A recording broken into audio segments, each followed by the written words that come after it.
ഇന്നത്തെ റെസിപ്പി ഈത്തപ്പഴ കേക്കാണ്. അപ്പോൾ നമുക്ക് എങ്ങനെയാണ് തയ്യാറാക്കുന്നതെന്ന് നോക്കാം. ആദ്യം തന്നെ നമുക്ക് ഈത്തപ്പഴം ഒന്ന് കുതിർത്തെടുക്കാം. കുതിർക്കാൻ വേണ്ടിയിട്ട് ഞാനിവിടെ ചൂട് പാലാണ് എടുത്തിരിക്കുന്നത്. പാലിഷ്ടമില്ലാത്തവർക്ക് ചൂട് വെള്ളം എടുത്താലും മതിയാകും. അതിലേക്ക് ചെറുതായി അരിഞ്ഞു വെച്ചിരിക്കുന്ന ഈത്തപ്പഴം ഇട്ട് കൊടുക്കുക. അരമണിക്കൂറോളം കുതിർക്കാൻ വേണ്ടി മാറ്റി വയ്ക്കുക. ഇനി നമുക്ക് അടുത്തതായി ഷുഗർ സിറപ്പ് തയ്യാറാക്കാം. അതിന് വേണ്ടിയിട്ട് ഞാനിവിടെ 3 ടീസ്പൂൺ പഞ്ചസാരയും 2 ടീസ്പൂൺ വെള്ളമാണ് എടുത്തിരിക്കുന്നത്. അതും കൂടി ചേർത്ത് നന്നായി ഒന്ന് മിക്സ് ചെയ്ത് കൊടുക്കുക. ചെറിയ തീയിലിട്ട് വേണം മിക്സ് ചെയ്ത് കൊടുക്കാനുള്ളത്, അല്ലെങ്കിൽ പെട്ടെന്ന് ഇനി കരിഞ്ഞു പോകാൻ ചാൻസ് ഉണ്ട്. ഇനി നമുക്കതിലേക്ക് തിളച്ച വെള്ളം ഒഴിച്ചു കൊടുക്കാം.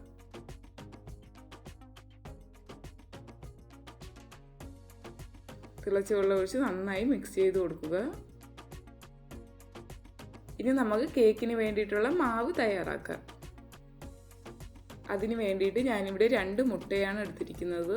ഒരു പാത്രത്തിലേക്ക് 2 മുട്ട പൊട്ടിച്ചൊഴിച്ച് കൊടുക്കുക. അതിലേക്ക് 1 ടേബിൾ സ്പൂൺ വാനില എസൻസ് ഒഴിച്ച് നന്നായി ഒന്ന് ബീറ്റ് ചെയ്തെടുക്കുക. ബീറ്റർ കയ്യിലുള്ളവർക്ക് ബീറ്റർ വെച്ചും ബീറ്റ് ചെയ്തെടുക്കാവുന്നതാണ്. ഞാനിപ്പോൾ ഇവിടെ ഒരു വിസ്ക് വെച്ചാണ് ബീറ്റ് ചെയ്തെടുക്കുന്നത്. വിസ്ക് ഇല്ലാത്തവർക്ക് സ്പൂൺ വെച്ചും ബീറ്റ് ചെയ്തെടുക്കാവുന്നതാണ്.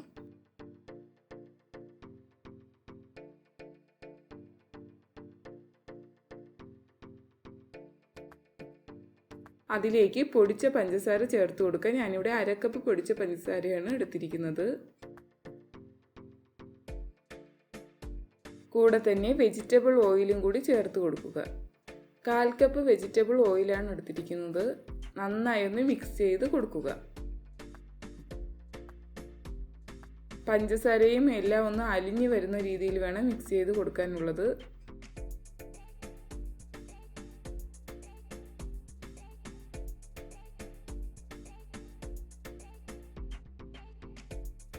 ഇനി നമുക്ക് ഈത്തപ്പഴം എടുത്ത് നോക്കാം. അരമണിക്കൂർ ആയിട്ടുണ്ട്. ഇപ്പോൾ ഇവിടെ നന്നായി കുതിർന്ന് വന്നിട്ടുണ്ട്. ഇനി നമുക്കിതൊന്ന് അടിച്ചെടുക്കാം. മിക്സിയിലിട്ട് നന്നായി ഒന്ന് അരച്ചെടുക്കാവുന്നതാണ്. കണ്ടില്ലേ, ഇതുപോലെ വേണം മിക്സിയിലിട്ട് അരച്ചെടുക്കാനുള്ളത്.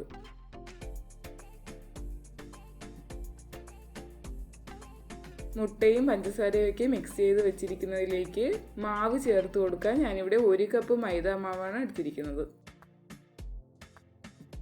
അതിലേക്ക് 1/2 ടീസ്പൂൺ ബേക്കിംഗ് സോഡയും 1 ടീസ്പൂൺ ബേക്കിംഗ് പൗഡറും ചേർത്ത് നന്നായി ഒന്ന് മിക്സ് ചെയ്ത് കൊടുക്കുക.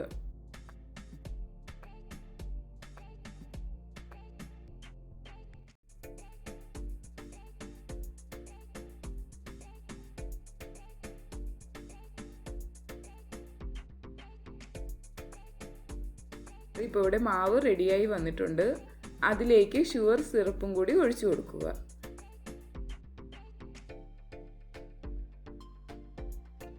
കൂടെ തന്നെ അരച്ചു വെച്ചിരിക്കുന്ന ഈത്തപ്പഴവും കൂടി ചേർത്ത് കൊടുക്കുക.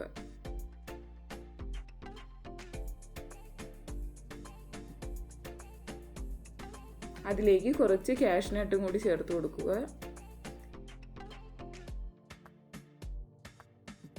ഇനി ഇത് നന്നായി ഒന്ന് മിക്സ് ചെയ്ത് എടുക്കാം. പതിയെ മിക്സ് ചെയ്തെടുക്കുക.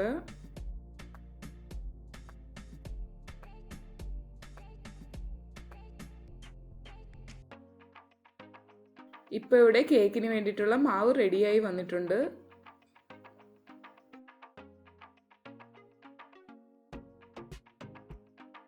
ഇനി നമുക്കിതൊരു കേക്ക് ടിന്നിലേക്ക് ഒഴിച്ചു കൊടുക്കാം. ഞാനിതുപോലത്തെ ഒരു പാത്രമാണ് എടുത്തിരിക്കുന്നത്. അതിൽ ബട്ടർ പേപ്പറൊക്കെ വെച്ച് കൊടുത്തിട്ടുണ്ട്. ഇനി അതിലേക്ക് മാവ് ഒഴിച്ചു കൊടുക്കാം.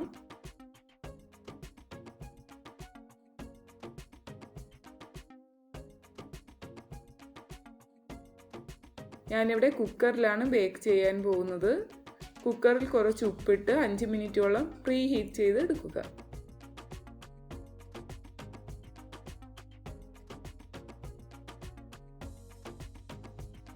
ഇപ്പോൾ ഇവിടെ 5 മിനിറ്റ് കഴിഞ്ഞിട്ടുണ്ട്. ഇനി നമുക്കതിലേക്ക് മാവ് വെച്ച് കൊടുക്കാം.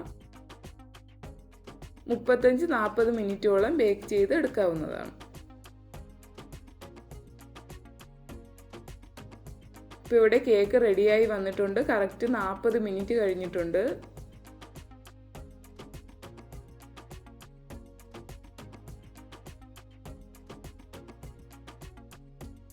കണ്ടില്ലേ, കേക്ക് റെഡിയായി വന്നിട്ടുണ്ട്.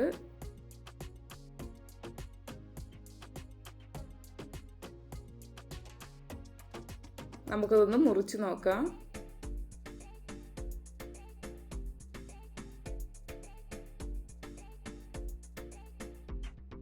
നല്ല സോഫ്റ്റ് കേക്കാണ്. എല്ലാവരും തീർച്ചയായിട്ടും തയ്യാറാക്കി നോക്കണം. എല്ലാവർക്കും ഇഷ്ടമാകും.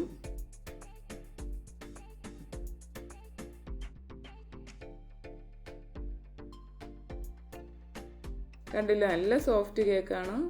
റെസിപ്പി ഇഷ്ടമായെങ്കിൽ ഷെയർ ചെയ്യുക, ലൈക്ക് ചെയ്യുക, സബ്സ്ക്രൈബ് ചെയ്യുക. Thank you.